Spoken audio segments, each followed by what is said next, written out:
Oh, dang, what date is it? It's almost Christmas and I need to build a gaming PC right now. What am I going to do? Oh, I know. Overseer PC! Yeah? Bro, I need to build a gaming PC right now for $800. Can you help me, please? Hang on a moment. What did you just do? What? Bro, did you just put on a Santa costume? Not really. Anyway, let's get you that gaming PC. We'll stick with our regular criteria in this one. All parts must be brand new, no used or refurbished parts, and parts must be available at Amazon at the time of recording. And oh, if you guys are watching outside the US, you can still use this as a guide if you're planning to build a PC right now or in the future. Anyway, let's start. Alright, let's start with our CPU, boys. For our processor, we're going Intel this time around. What we picked is the bang for the buck Core i5-12400F. This is based off Intel's Alder Lake architecture, solid 6 cores and 12 thread, boys, 18 megabytes of cache, turbos up to 4.4 gigahertz. This one's a hot seller and look at that, it's currently on sale, priced at $171. Woo, I better bag this one then. Yep. Definitely do that. And oh, it also comes with a stock cooler, so more savings for us, boys.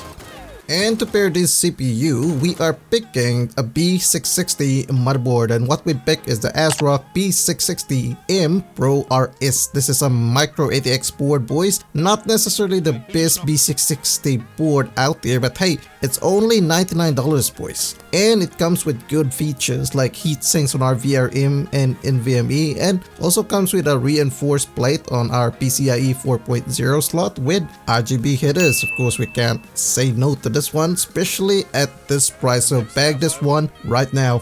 For the RAM, we are going for high clock speeds DDR4 RAM in this build, and what we picked is the Team Group T-Force Vulcan Z DDR4 16GB kit. This RAM kit is dual channel, 3600 MHz speed with decent timings at CL18, 22, 22, 42. It comes with a gray color, which is good as it's neutral and would make it easy to play around when you want themes for your build because it doesn't disrupt that color pattern. So yes, get this one.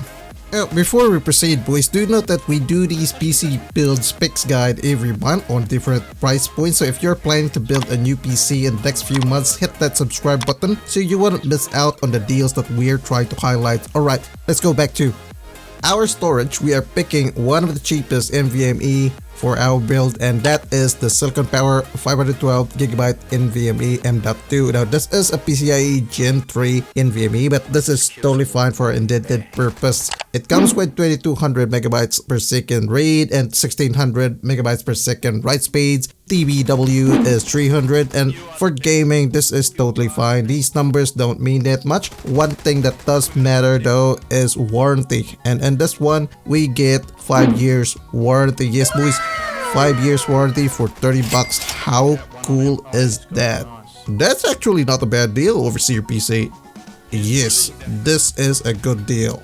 Now we have diverted most of our budget into our graphics card for this build because it's definitely the most important part if you want to play games on higher fidelity. And for this build, we are going to pick the XFX Speedster Swift 309 RX 6700 non-XT. Yes, boys, this one's a solid card which comes with 10GB of VRAM, really good gaming performance, a triple fan design, and a black theme, and this is currently priced at $320. This is amazing value, boys. You can't beat AMD cards on this price range if you want raw performance.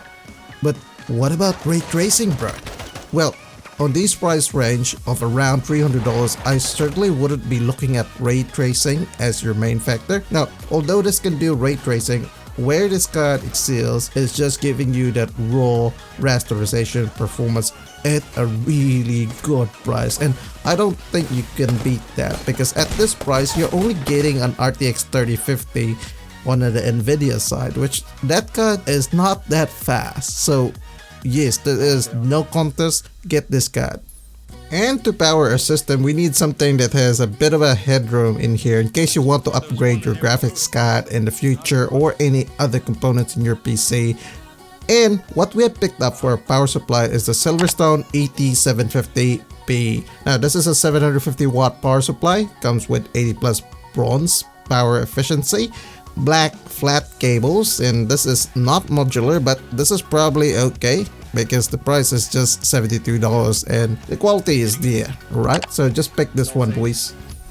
And to house all these components, we need a decent case, and what we have selected in here is this Roswell Spectra D100. It's competitively priced at 49 bucks, and in exchange we get a black case with a honeycomb mesh front panel, tempered glass, 4 pre-installed RGB fans. Now do note they're not addressable RGB fans, boys, but these can be controlled in our front panel, so you know, if you want to match your build to a specific color, you can do it just fine. Alright, so that's okay. One thing I like about this case is that it accommodates vertical mounting of your GPU, and it even has a block support built in if you want to use something like that. At this price, 49 bucks, you can't really say no to this one, boys. I mean, pick this bad boy up and put it in your cart right now. Overall, we have a pretty decent build here, boys. We have a 12th generation Core i5, which comes with 6 cores and 12 threads, 16GB of 3600 MHz RAM, the most bang for the buck GPU right now, which is the RX 6700 non-XT, and is upgrade ready with 750 watts power supply. You can comfortably play your competitive games on this build, including GPU demanding ones like Warzone 2 and Apex Legends. All in, we're only spending $789.92. Now that's an amazing deal right there, boys. So product links are in the description if you want this build. If you think the price range for this build is just too high and you'd want something that's a bit lower, we had made a $550 PC build specs guide a few days ago, so check this video out right here, and we'll see you guys over there.